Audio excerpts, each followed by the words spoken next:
უკრაინელმა ჯარისკაცმა გულში მოხვედრილი ტყვით 3 წელი იცხოვრა. სერჰი კოვალოვმა მარჯვენა პარკუთში გაჭედილი ტყვით გაუძლო ოკუპანტების ტყვეობასა და წამებას. მკერდიდან ტყვია მხოლოდ მას შემდეგ ამოაცალეს, რაც რუსეთის ტყვეობიდან სამშობლოში დაბრუნდა. Бачите, там серце скорочується. ხედავთ, იქ გული ფეთქავს, ტყვია კი გულის ქსოვილებშია. მისი პოვნა მხოლოდ მაგნიტით შევძელით. მაგნიტით ზემოთ ამოვქაჩე და ელექტროდანით კაფსულიდან გავათავისუფლე. Ножем і я її звільняю від капсули. კოვალოვი მოხალისე მედიკოსია. გულში ტყვია 2022 წელს შეტაკებებისას მოხვდა და მარჯვენა პარკუთთან გაიჭედა. თავად დაჭრილი ეხმარებოდა აზოვსტალის დამცველებს, იქამდე სანამ რუსეთის ტყვეობაში არ მოხვდნენ. Розумів, що куля в мені є, але я живу. გავაანალიზე რომ ჩემში ტყვია იყო, მაგრამ ცოცხალი ვიყავი, სიარულით შემეძლო. 36 ბრიგადის მედიკოსებმა ყველაფერი გააკეთეს, რაც შეეძლოთ, რომ ჩემი ფილტვი, რომელიც მთლიანად სისხლით იყო სავსე, დაეცალათ. ფილტვში დრენაჟი ჩამიდგეს.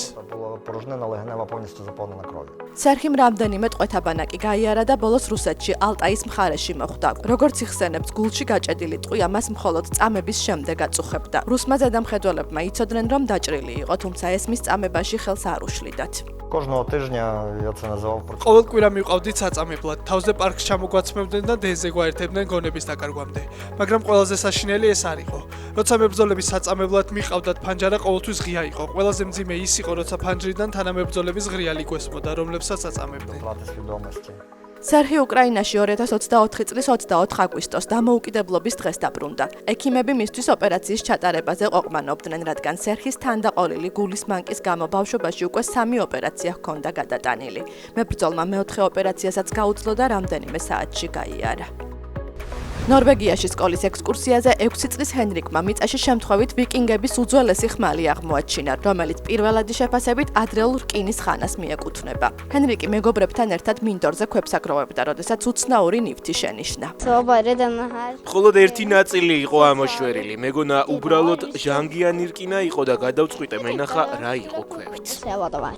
ხმალი საუკუნეების განმავლობაში იყო მინდორზე, რომელსაც ფერმერები რეგულარულად ამუშავებდნენ. ნივთსეტყობა სასოფლო-სამეურნეო ტექნიკის კვალი და ოდნავ მოღუნულია, თუმცა მისი ზოგიერთი ნაწილი ისევ ბასრია. ხმალი ნორვეგიის ბუნების ისტორიის მუზეუმში გადაინაცვლებს, სადაც მას რესტავრაციას ჩაუტარებენ და საბოლოო ასაკს დაადგენენ. სათვალთვალო კამერის კადრებში ჩანს ეჭვმიტანილი, რომელიც კათედრალიდან წმინდა ზდისლავა ლემბერგელის 800 წლის თავის ქალით ხელში მირბის. პრაღის პოლიცია ამ დრომდე ცდილობს თავის ქალის ქურდობაში ეჭვმიტანილის იდენტიფიცირებას, თუმცა ვიდეო ჩანაწერის დაბალი ხარისხის გამო მისი სქესის დადგენაც კი ჯერჯერობით ვერ ხერხდება. წმინდა ზდისლავა მე-13 საუკუნის მოღვაწეა, რომელიც ღარიბებზე ზრუნვით იყო ცნობილი. ის 1995 წელს პაპმა იოანე პავლე მეორემ წმინდანად შერაცხა.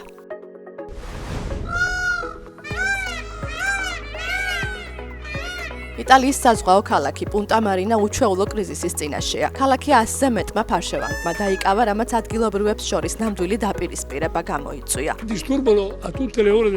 ისინი დღეღამის ნებისმიერ დროს გაწუხებენ. ღამის 2, 3, 4, 5 საათზე ისეთი კივილია ხალხი ვერ იძინებს. მოდით პირდაპირ ვთქვათ, ეს გაუსაძლისია.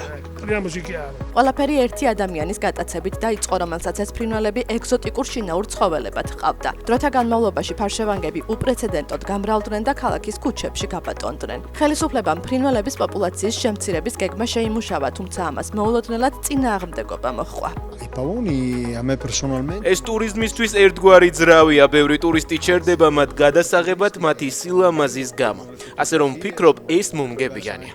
ისინი შეიძლება ქალაქის მთავარ ღირსშესანიშნაობადაც კი იქცნენ. ჯერჯერობით გაურკვეველია, ვინ გაიმარჯვებს ამ უჩვეულო დაპირისპირებაში.